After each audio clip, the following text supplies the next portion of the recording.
She was already outside when I opened the front door, arms folded, lips pursed, like she'd been sucking lemons for breakfast. "That's 3 days late," Karen said, pointing at the bright orange HOA fine taped to our mailbox. "This community doesn't tolerate freeloaders." I didn't say a word, just stared at her, calm. Behind me, my wife was helping our daughter with her shoes, pretending not to hear, but I knew her grip on the laces had tightened. Hard. Karen stepped closer. "Pay the fine or I'm calling the cops. Your grass is 2 inches over the limit. 2 inches." That's when my son, 8 years old, walked up and said, "Mom, do we have to live next to the angry lady forever?" Karen's nostrils flared like a bull. "You people think you can just move in, ignore the rules, and do whatever you want," she snapped. I almost laughed at the irony. Instead, I calmly took the fine off the mailbox, folded it neatly, and put it in my pocket. "You do what you have to do, Karen," I said, then turned to go back inside. She yelled something behind me, something about the sheriff and how she had influence in the county. I let the screen door slam shut between us. 5 minutes later, 2 squad cars pulled up. Yep, she'd actually called the cops. One officer walked up to the porch, hand near his holster, and asked if we were the new family ignoring HOA mandates. I nodded. He looked past me into the house. "Mind if I step inside?" My wife came forward, holding a black binder in her hand. She handed it over wordlessly. He opened it, looked at the ID inside. His face changed immediately. Then he turned to his partner and said, "Lower your hand. They're not just civilians, they're—" He looked at Karen, who was smirking proudly beside the driveway, arms still folded. "They're federal." Karen's smile froze. "What do you mean, federal?"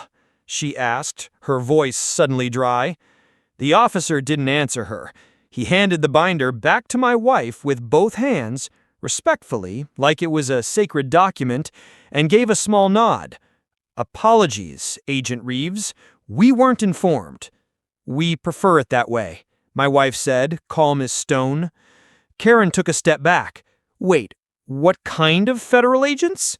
I finally spoke, keeping my tone even.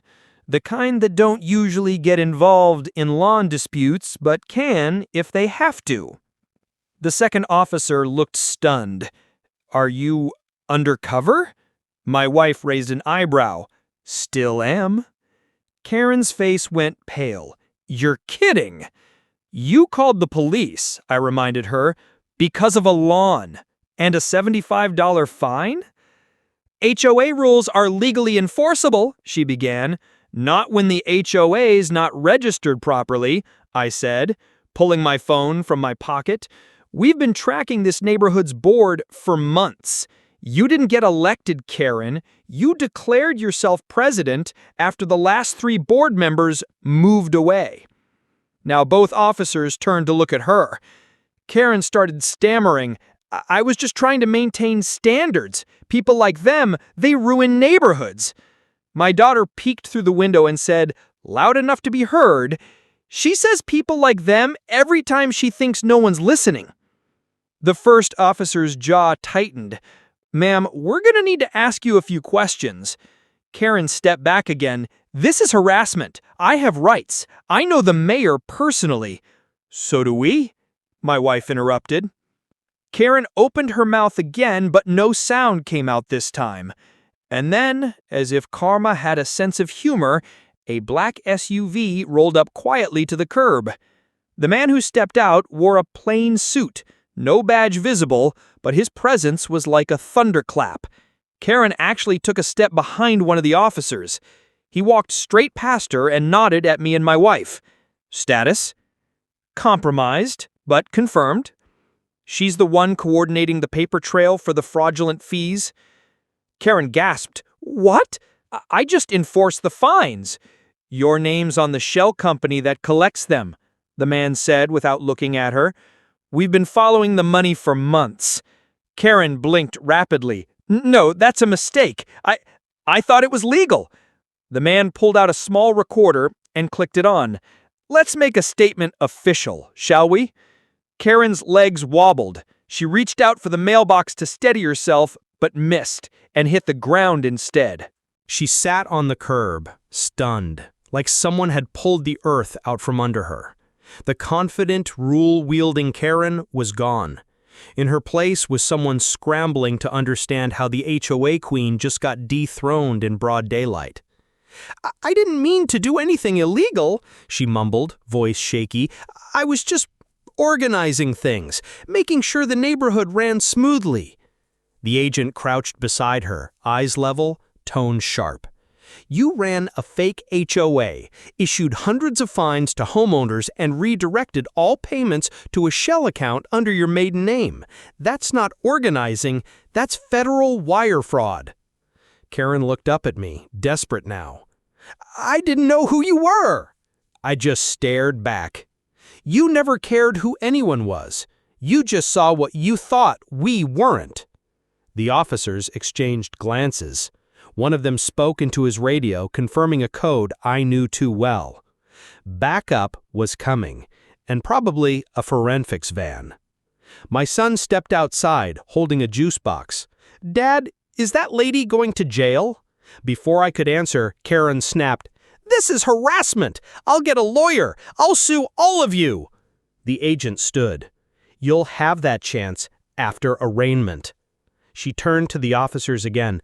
"Don't just stand there. Aren't you going to do something?" They looked at her like she was a stranger now. "We are," one replied. "We're following federal orders."